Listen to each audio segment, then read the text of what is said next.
Hey everybody, how are you guys doing? Excuse me. Okay, so I have a story about me running into my ex today at a local grocery store, and it was, to me, very funny. In the past, it was kind of traumatic, I'd have to say, because of the way that we parted. And we've been separated since 2011, so there's been some time and everything, but we did not break up well at all. The breakup basically consisted of me, I had a suicide attempt. He basically panicked. He had me serve papers to get evicted from our house. And that actually went through and everything. So I didn't, because it was in such quick timing, I really didn't get to take anything besides what was in my bedroom. I had no say in anything else in the house because basically it was in his name. So the first couple times I met him, I'll say I went ballistic. One time I went so like on the anxiety, pissed offness. I don't know what it was, but I totally hit the ground. Face plant. And so I haven't seen him in probably, God, that's probably been a year, I have to say.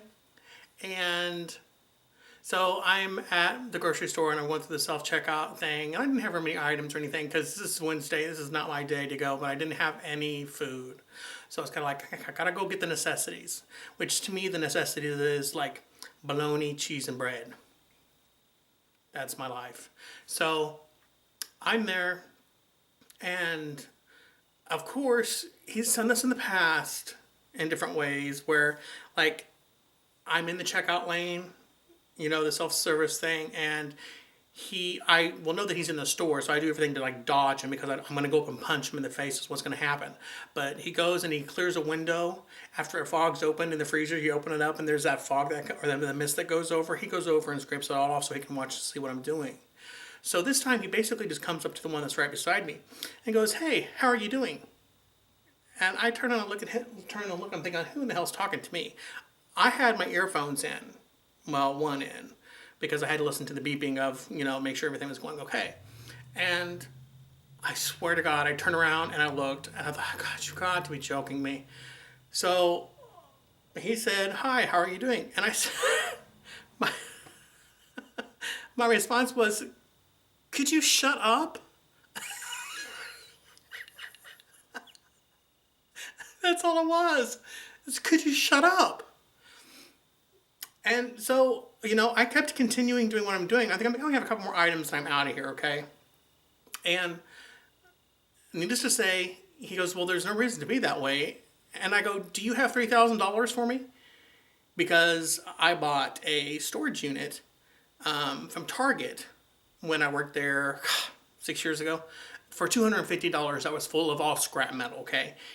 And he made a buttload of money. And then he scrapped the trailer after he separated. And the trailer alone, all by itself, scrapped for $6,000.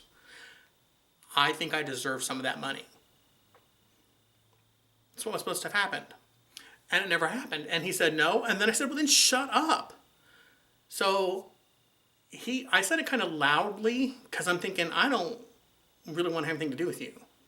So that was my hint to him, was like, back off.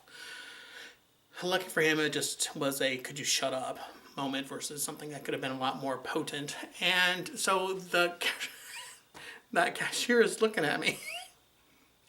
I'm like, please just don't let it get any further. So he goes, he pays, he leaves, and that's great. But then I get to follow behind him and everything. And all I want to do is really just run up and just ram him with my cart. I do. I so do. But I bypass him, don't make eye contact with him. I don't do anything. And he basically, we were parked in the same direction kind of thing. So he backed up in a one-way area to go past to see what I was, getting into. And there's no other reason for him to have done that because it's a one way. All the arrows, all the parking spots are in one direction.